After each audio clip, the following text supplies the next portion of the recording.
Hey guys, welcome back to Paracord Planet. Today we're making what's often known as a Rwandan or a Kenyan soccer ball.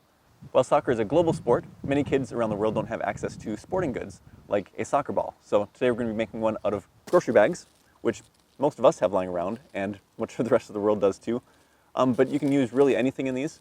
Balled up rags or even cardboard is going to work just fine. And we're using paracord because we're Paracord Planet, but any kind of twine or something like that is going to work just as well. Let's dive in. So you want to start off by just taking a single bag, rolling it up in a ball, and then putting it inside of another bag. And then I like to twist the ends and then even put it over the ball again, and that just keeps all of that extra bag right around the core. And then just keep on adding more layers and more bags until it's big enough to be a soccer ball. I found it was important to squeeze out the air as I was going, otherwise there's just a little bit too much extra space in there as it gets trapped inside each bag layer. Then, once you've built up enough bulk, we'll just take the paracord and tie it once around the ball and cinch that down. And then we'll just keep on going around in kind of a wedge pattern. So you want the cord to cross over itself on the two opposite poles. Just make sure that you hold everything tight as you're wrapping that cord around. I rolled up my paracord into a hank, but that proved to be a little bit difficult to get under each row as I was trying to kind of anchor the cord on each pole as I was wrapping the cord around. So 50 feet of paracord is a lot to just pull through by itself, but a bigger hank might have been a better idea so that it wasn't quite so thick to pull through. So each time I reach a pole, I just take the paracord and loop it through once so that it kind of anchors things in place and holds that tension on there as I'm wrapping. You can see my rows of cord are kind of slipping around while I'm doing this, and I kind of just had to pull them apart to even out the spacing as I was going. This isn't an exact science. You just want to make sure that you have pretty even coverage all over the ball. And then as I'm getting to the last couple wraps here, I just want to tuck the handles of the bags underneath the cord so that it's not sticking out.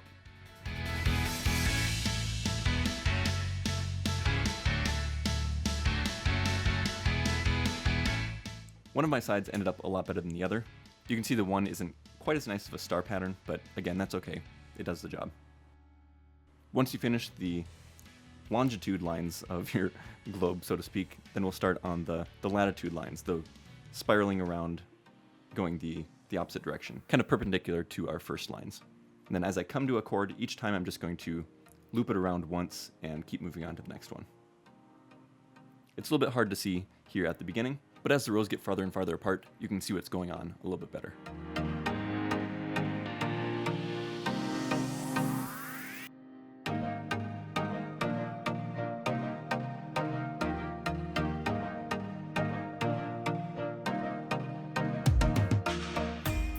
So now at this point you can kind of see what I'm doing here. Each time I come to a chord that I'm crossing over, I just wrap it around once and then move on to the next row.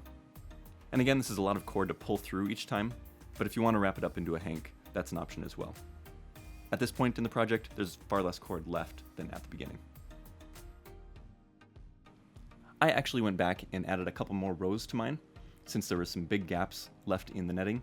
So if you see some gaps in your weave the first time around, just go back in and fill up those empty spaces.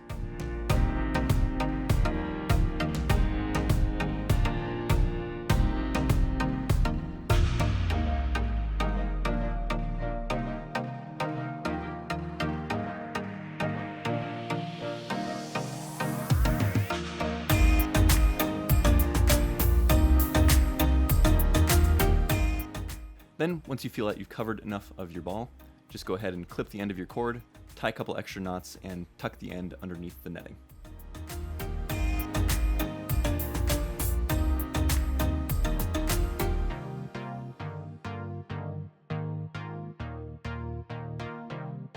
So here's our finished soccer ball. I hope you guys enjoyed this video and will maybe even try this for yourselves. If you're looking for a way to expound on this idea, we'll link to a video in the end screen where some guys put a balloon on the inside and the bags just kind of protect the balloon so it doesn't pop, but it gives it a little bit more of a real ball feel. So thought that was a pretty clever idea. Be sure to check that out. Thanks for watching, guys, and we will see you next time.